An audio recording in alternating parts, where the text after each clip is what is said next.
నమస్తే వ్యూవర్స్, నా పేరు doctor Venkataramareddy, Medineni homeopathy and Ayurveda hospitals Hyderabad నుంచి మాట్లాడుతున్నాను. ఈరోజు ఒక వ్యూవర్ అడిగిన క్వశ్చన్కు సమాధానం చెబుదామని మీ ముందుకు వచ్చాను.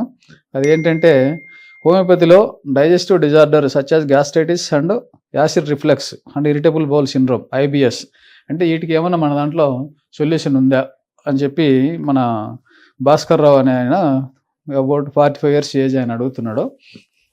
ఉన్నాయండి దీంట్లో మన హోమియోలో ఏంటంటే యాసిడ్ రిఫ్లెక్స్కు, మన గ్యాస్ట్రైటిస్కు, ఇరిటబుల్ బౌల్ సిండ్రోమ్ దీనికి కూడా మంచి మెడిసిన్సే ఉన్నాయి. ఈ మెడిసిన్ చెప్పే ముందు ఒక చిన్న ఇంట్రొడక్షన్ ఇద్దాం దాని గురించి. ఇప్పుడు యాసిడ్ రిఫ్లెక్స్ అంటే ఏంటంటే, మనం తిన్న ఫుడ్ డైజెస్ట్ కాకుండా మన పొట్టలో ఉన్న ఫుడ్ మళ్ళీ గొంతులోకి రావటము ఇటువంటిది జరిగే అవకాశం ఉంటుంది. దీన్ని యాసిడ్ రిఫ్లెక్స్ అంటాము. గ్యాస్ట్రైటిస్ అంటే ఇనిషియల్గా స్టార్టింగ్ స్టేజ్లో మనకు గ్యాస్ లాగా ఫామ్ అయ్యి కడుపు ఉబ్బరంగా, మనం చాలామంది మనం చూస్తుంటాం ఫ్రెండ్స్, తిన్న తర్వాత పొట్ట రుద్దుకుంటూ మన దగ్గరికి వస్తారు. సార్ నాకు అంత పొట్ట నిండుగా ఉంది, ఉబ్బరంగా ఉంది అని చెప్పి. అది ఫస్ట్ వార్నింగ్ సైన్ అనమాట మనకు. అంటే గ్యాస్ట్రైటిస్ లాగా స్టార్ట్ అవుతుంది. దాన్ని వదిలేసి మనం ఇంకా అనగా మనం ఈ కూల్ డ్రింక్స్ ఎక్కువ తాగుతూ ఉంటాం. గ్యాస్ట్రిక్ ఇరిటేషన్ ఉంది, కడుపు ఉబ్బిందిరా అంటే ఫ్రెండ్ పోయి కూల్ డ్రింక్ తాగిపోరా తగ్గిపోద్ది అని చెప్తాడు. ఆ కూల్ డ్రింక్ ఎప్పుడైతే తాగుతామో దాంట్లో ఉన్న యాసిడ్ తోటి అప్పుడు ఉపశమనం కలిగిస్తుంది. అది కార్బొనేటెడ్ వాటర్ కాబట్టి ఒక 10 నిమిషాల్లో ఒక అర్ధ గంట ఉపశమనం కలిగిస్తుంది. దాని తర్వాత ఇంకా కొంచెం సివియారిటీ పెరిగే అవకాశం ఉంటుంది. ఫ్రెండ్స్, ఇటువంటి ఏంటంటే మీరు వీలైనంత తెలుసో తెలియకో తాగొద్దు. చిన్నగా గ్యాస్ స్టార్ట్ అయినప్పుడే మీరు దగ్గరలో ఉన్న హోమియో డాక్టర్ని కలిసినా, లేదా ఇప్పుడు చెప్తే కొన్ని మెడిసిన్స్ వాడుకున్నా సింపుల్గా తగ్గిపోద్ది. సింపుల్ గ్యాస్ట్రైటిస్కి ఏంటంటే అసాఫిటిడా అంటే ఇది మన ఇంట్లో తయారయ్యే ఇంగో నుంచి తయారు చేసిన మెడిసినేనండి, ఏం బయట నుంచి వచ్చినాయి కాదు. అసాఫిటిడా అనే మెడిసిన్ తీసుకుంటే మీకు ఉదయం సాయంత్రం 200 పొటెన్సీ అని ఉంటుంది మన దగ్గర, 200C.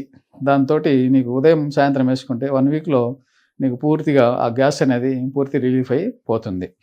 అలాగే అలా కాకుండా యాసిడ్ రిఫ్లెక్స్ కడుపులో గొంతులోకి వస్తుంది, గొంతులో మంట ఉంటుంది, నాకు అన్నం తినాలంటే భయం అవుతుంది సార్ అంటారు.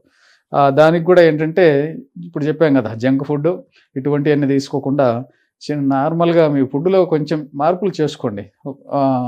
ఏంటంటే ఫస్ట్ తినేటప్పుడు కీరా, క్యారెట్, బీట్రూట్ లాంటి జ్యూసులు కానీ, లేదా కొంచెం కొబ్బరి బొండం కానీ, ఇటువంటి గ్యాస్ను ఇంకా దాన్ని పొట్టను ఏదైతే ఇరిటేట్ చేసే పదార్థాలు కాకుండా దాన్ని కూల్ చేసే పదార్థాలు మనం వేసుకుంటూ ఉంటే మెల్లమెల్లగా దాన్ని మన చేతుల్లో ఉంటుంది కాబట్టి మనం దాన్ని తగ్గించుకోవచ్చు. అలాగా ఇంకా ఇక్కడ ఉండి మనకు పెద్దగా మంట రావడం, నోట్లో నీళ్ళు ఊరినట్టు రావడం, ఇవన్నీ ఉంటే రోబీనియా అనే ఒక మెడిసిన్ ఉంటుంది, ROBINA.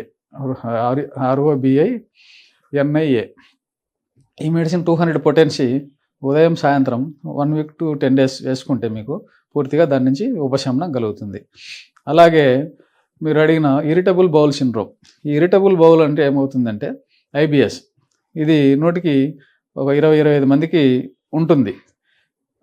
మనం ఏదైతే నార్మల్ ఫుడ్ రోజు ఇంట్లో తింటున్నామో దానికైతే ఏమి కావచ్చు, ఫుడ్ అలవాటు పన్నది కాబట్టి బయట ఎక్కడైతే ఫుడ్ తీసుకుంటామో ఒక్కోసారి అక్కడ వాటర్ కావచ్చు, ఇంకొక ఇది కావచ్చు, చేంజ్ అయినప్పుడు తిన్న ఫుడ్ అనేది ఇరిటేట్ అయ్యి మన బౌల్కు మోషన్ అనేది తిన్న వెంటనే మోషన్ పోవాలనిపిస్తుంటుంది. ఇది ఇరిటబుల్ బౌల్ సిండ్రోమ్ లక్షణం. దీనికి కూడా ఏంటంటే మనం తిన్న వెంటనే మోషన్ పోకుండా కొంచెం ఏది కావాలంటే మనం తినే ఫుడ్లో కొంచెం చేంజెస్ చేసుకోవాలి.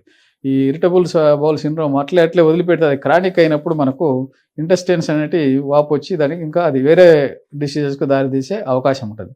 దీన్ని ముందుగా ఉన్నప్పుడే దాన్ని క్యూర్ చేసుకుంటే మీకు మంచిగా క్యూర్ అయ్యే అవకాశం ఉంటుంది. దీంట్లో ఏంటంటే లైకోపోడియం అనే ఒక మెడిసిన్ ఉంటుంది. దీంట్లో అదే అల్సర్ లాగా ఏమన్నా ఫామ్ అయిందా లేదా చూసుకోండి. అల్సర్ లాగా ఏదైనా ఉంటే హైడ్రాస్టిస్ స్కాన్ అనే ఒక మెడిసిన్ ఉంటుంది. అది కూడా మార్చి లైకోపోడియం ఒక 1 వీక్, హైడ్రాస్టిస్ స్కాన్ ఒక 1 వీక్ వేసుకుంటే మీకు ఆ లోపల ఉన్న మంట లాంటిది కానీ, ఆ లోపల ఉన్న అల్సర్ లాంటిది కానీ తొందరగా క్యూర్ అయ్యే అవకాశం ఉంటుంది. ఈ విధంగా ఈ హోమియో మెడిసిన్ను మీరు ఉపయోగించుకోవాలని చెప్పి మనవి చేసుకుంటూ సెలవు తీసుకుంటాను. నమస్తే.